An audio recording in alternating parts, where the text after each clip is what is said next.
Hi, ladies. Happy Friday. Hopefully, you guys had a great week. I know you're looking forward to the weekend. We're going to continue looking at systemic diseases and disorders. This is part 2 of 3. Before we do that, let's get started with prayer. Dear Jesus, I come before you. I thank you for this day. I thank you, Lord, that you love us all. I pray that you be with us. Just help us as we're going through our day. I ask that you be with the personal requests of each and every girl. I thank you that you know the things they're facing, so I pray that you be with them as they're going through them. It's in your name we pray. Amen. Alrighty, so let's get started. You guys have quite a bit to do today. It looks like a lot, but most of it you've already done, so that's good news. So first of all, you're going to watch this video, and you're going to complete the notes that go with it. Then you're going to submit section review 6.3 that you did on Wednesday. You're also going to submit the Systemic Diseases and Disorders Part 1 notes that you took yesterday, and then you're going to complete the Systemic Diseases and Disorders discussion board. You already started thinking about that yesterday, so you're just going to type it up today. And then you're also going to complete the Preferred Learning Method poll. That's on the announcements, and it's also in your assignments. That should only take you 1 minute or less. You're just typing in which way you prefer learning, so I can kind of know that for going forward. Okay, so let's talk about the notes that you have. You're going to do the same thing you did yesterday, so you're going to type them in GoodNotes, and you're going to copy and paste it to a text submission box. The topics that need to be in your notes today, so this is what you're looking for, are hypertension, myocardial infarction warning signs, arrhythmia, heart failure, and stroke. So, objectives. Today you're going to understand the following systemic diseases and disorders and analyze warning signs as well as ways to prevent them. So we're going to look at hypertension, myocardial infarction, which I know you guys know what that means because myo refers to the muscle, cardio refers to the heart, and then infarction is whenever there's sudden death or stopping of the tissue, so that's the heart attack. We're also going to look at arrhythmias. We haven't talked about that, congestive heart failure, and stroke. So let's get started with hypertension. Hypertension is basically high blood pressure. So we learned that 120/80 is the ideal normal range. Anything greater than 140/90 is considered to be hypertension. So elevated is 129 to 120. 120 to 129, 130 to 139 is high. And then once we get into this 140 to 90 range, that is definitely really dangerous.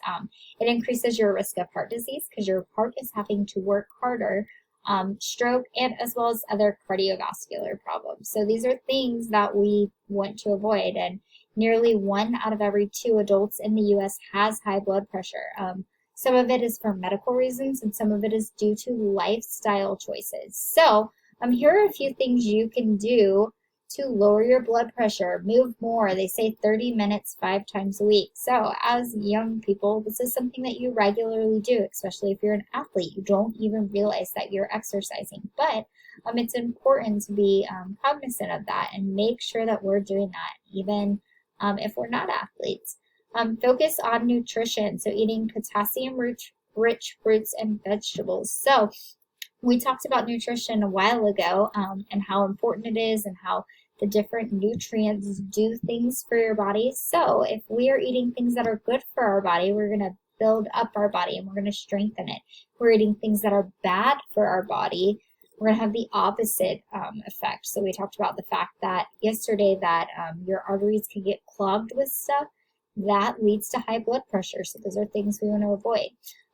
De-stress. This says try meditation and mindfulness. Obviously, I did not make this little graphic. It came from Intermountain Healthcare.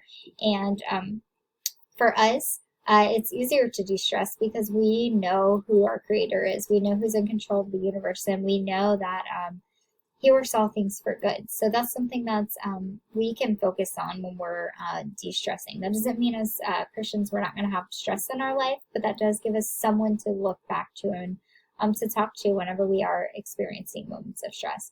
And then don't smoke. If you smoke, quit, it says. Prayerfully, none of you guys are smoking. I know you guys are smart enough to know just how dangerous that is. We haven't talked about harmful substances, but we will. But regardless of if we have talked about it, you guys know that that's dangerous. So prayerfully, you're not doing that. So let's move on to myocardial infarction warning signs. So these are warning signs of a heart attack. The first thing you're going to notice is shortness of breath. People will all of a sudden not be able to catch their breath. If part of their heart is not pumping properly, that is going to be why. They may have pale or bluish skin. That's because the oxygen that is going, the blood that's getting into their heart and then goes to their lungs to get reoxygenated and then gets pushed out to the other side to their body is not functioning properly. So they're going to have the bluish skin because they're not going to have properly oxygenated blood. They might also have weakness. So they might not have as much strength because, once again, their body is not functioning as it is designed to. They'll also feel uncomfortable pressure, squeezing, or aching in the center of their chest lasting for 2 or more minutes. They also might have sweating, nausea, or vomiting. So if you see these things, that is a sign of a heart attack. And so people need immediate medical attention after that. So weird thing, my dad actually went for a checkup and they were like, oh, did you know you had a heart attack? And he was like, what? No. So you can survive a heart attack without getting immediate medical attention. We did talk about something that you couldn't survive yesterday, that you do need CPR if you have, and that's when your heart completely stops working. But with just a heart attack, you still need to get medical attention. So an arrhythmia is any condition in which the normal rhythm of your heartbeat is impaired. So there are 2 terms that go with it. Bradycardia is when your heart is going too slow. They call it bradying. So if your heart is going too slow, that's a problem. And tachycardia is when it's going too fast. So both of those are issues that your heart can face. If you have mild issues with this, it could be caused because of lack of sleep. So if we are not getting enough sleep, our heart's not going to function as it's designed. So that's why it's super important to get those 8 to 10 hours that we talked about. Intense emotions. If you experience something that's frightening, people literally can be frightened into having heart attacks and stuff. So too much caffeine, so drinking those energy drinks that are not good for you can cause you problems, and certain medications. Ventricular fibrillation is when your heart stops beating and quivers randomly. This is a very serious type of arrhythmia. It is typically caused by either damage to the heart's electrical system, so electrocution can be a cause of that, overdose of stimulant drugs, or electrical shock. So unfortunately, I do know of 2 past students who have died because of this. With an overdose of drugs. And so that's something that's terrifying and something that's very preventable. When this happens, the heart can no longer pump blood to the body because your heart is just quivering. So within 10 to 15 seconds, you might lose consciousness, or you will lose consciousness. And then 4 to 6 minutes, death will happen unless there's CPR or the heart is restarted. So that's something that's very scary. So ways to prevent arrhythmias: eating a heart-healthy diet. Hey, we heard that before. Getting regular exercise, still something that we've heard about. Maintaining a healthy weight. The other ideas pointed to that. Staying active, there's that exercise again. Stopping smoking. We talked about that. Limiting caffeine. Caffeine is good in small amounts, but having too much is not good for you. Drinking alcohol in moderation. None of you should be drinking alcohol at all, but when you become an adult, that is a thing. And then practicing stress reduction techniques. So we're starting to see some similarities here. What about congestive heart failure? What is that? That is when your heart is too weak to maintain normal blood circulation. So your heart can't contract strong enough to make the incoming blood get out. So your heart starts failing, and then your blood is going to accumulate in your veins and capillaries, which will cause bloating. The excess blood in your lungs will cause plasma to leak into your alveoli and cause lung congestion, difficulty breathing. So it's begins to cause you issues with suffocation. And then fluid accumulation will cause swelling throughout your body, and eventually kidney failure and other failures can occur. So congestive heart failure can be something that comes from a congenital disease or an acquired disease, but there are ways to stop and reverse that. Physical inactivity, once again, If we walk 3 hours per week and walk every other day, if we are active, we're going to stop this. We can reduce stress levels. Wow, we've heard this before. We can eliminate fats, refined sugar, processed foods. So we're starting to hear the same things over and over again. Why do you think that is? We're going to talk about that in a minute. Do not smoke and avoid secondhand smoke. Get an appropriate amount of sleep and keep up with doctor's visits. So strokes. What are strokes? I know we've been talking a lot about the heart, but now we're going to move a little bit to this, and this actually has to do with the blood.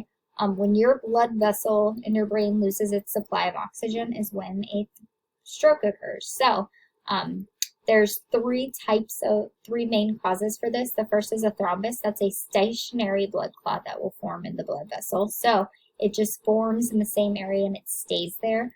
You can have an embolus, which is a piece of a blood clot. So you have a blood clot that forms somewhere else, then a piece breaks off and flows through the bloodstream and then eventually obstructs a smaller area, or an aneurysm. That's when there's a weak spot in your artery that causes a portion of that artery to balloon outward. If that bursts, it can cause severe bleeding. So what are the things you want to look for with strokes?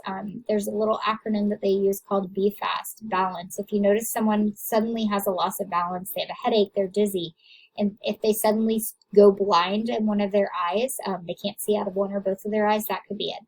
Their face, does their face look uneven? Is part of their face unable to move? Paralysis is part of that, so that could be why. Do they have weakness in their arms, and do they have difficulty speaking? They have loss of cognition because part of the brain is losing its supply of oxygen. If you are noticing these things, it's time to call 911 because that is something emergent that you need to take care of. So you guys are going to submit these notes. Remember, the topics that need to be included are hypertension, myocardial infarction warning signs, arrhythmia, heart failure, and stroke. And then for the discussion board, I talked to you guys about preventing heart disease. Well, these are the questions you're answering with this. Which of these suggestions for preventing heart disease is easiest in your opinion, and why? Next, which of these suggestions for preventing heart disease is hardest in your opinion, and why? And then why do these line up with the plans God has outlined for us? God gives us a lot of outlines for our lives. And they're not to ruin things. They're not to make things unfun. There's a purpose for them. So find an example of a verse in the Bible that supports that truth. Then after you answer your questions, 25% of your grade will come from replying to one other classmate's post. I want you to reply to their comment with another Bible verse that supports their ideas. You need to use a different verse than the one on your original post, so you can't put the same verse twice. And you need to use a different verse than classmates on the same post. So if Amaya replies to Bella, Leanna can't use the same verse that Amaya replied. And then there should only be a maximum of 3 people replying to each post. I don't want to see 18 posts on Lanisha's and nobody talking to Aaliyah. So make sure that you're replying. If you are the 4th person get ready to reply, pick someone else because yours will not count if you're past 3. Alrighty, I hope you guys have a great weekend, a great Friday. Don't forget to do the preferred learning method poll, and I will see you guys on Monday. We'll talk about those results. Bye.